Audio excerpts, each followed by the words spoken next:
ensaio genealógico das famílias barrosenses, Wellington Tibério discorre sobre as principais famílias de Barroso, evidenciando a importância das fazendas e o desempenho das atividades agrícolas que remontam ao século XVIII. Das fontes utilizadas por ele, destaca-se os inventários pós-mortem, livros de batismo e casamentos e arquivos paroquiais, onde fornecem ao pesquisador e historiador dados para estudos genealógicos e demográficos. Os primeiros registros de casamentos ocorridos na então Capela de Santana do Barroso foram do português Tomás da Silva e Valentina de Matos em 20 de novembro de 1734, donos da fazenda do Chiqueiro, que ficava onde hoje é o Trevo de Barroso. O casal deixou numerosa descendência que constitui as principais famílias da região, como os Gonçalves Campos, Rodrigues Chaves, os Belo, e além de filhos que se dedicaram ao sacerdócio, um elemento que configurava status para a sociedade de 300 anos atrás.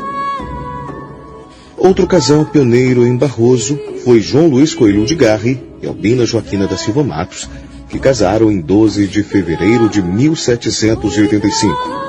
E eram proprietários da Fazenda do Barroso, onde hoje é a Rua Francisco Ferreira Filho.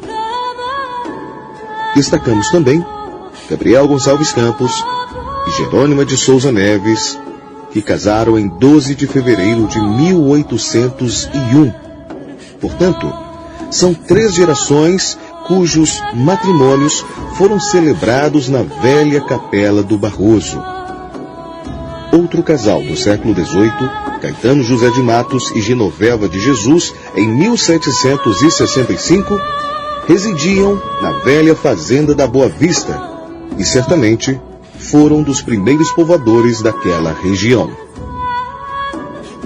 Já no século XIX, a Fazenda do Barroso figura como propriedade do capitão José Francisco Pires e Ana Joaquina de Moraes, procedentes da freguesia de Santa Rita do Ibitipoca e que se tornaram a principal família agrária de Barroso, talvez a mais numerosa com maior plantel de escravos e também com a maior posse de terras. O patrimônio de Santana é uma porção reduzida diante do grande tamanho de terras estabelecido pelo capitão José Francisco Pires, observado por viajantes estrangeiros como um homem rústico e pouco hospitaleiro. Faleceu em Barroso em 1835, tendo ofício religioso celebrado por 8 sacerdotes. Desfrutando dos dotes de filhas e netas do capitão José Francisco Pires, novas famílias se constituíram. A família Ladeira foi iniciada em Barroso após o casamento de Bernardino Sena Ladeira com Felicidade Perpétua de Santana em 1823. Em 1844, vindo de Prados, Francisco de Paulo Meireles se casou com a neta Francisca Cândida de Assis.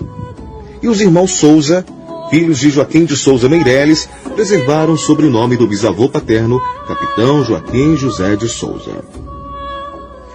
E no final do século XIX, destacam-se as famílias Rodrigues de Melo, iniciada com Severino Rodrigues de Melo e Joaquim Pereira de Melo, ambos procedentes de Lagoa Dourada e proprietários de terras no Caieiro e João Alves.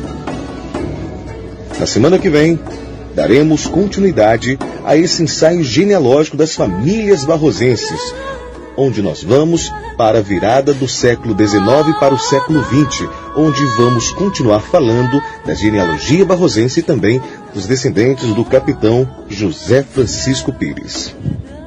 Eu sou Luciano Nascimento, narrando as histórias de Barroso, com pesquisa e texto do historiador Wellington José Tibério Silva.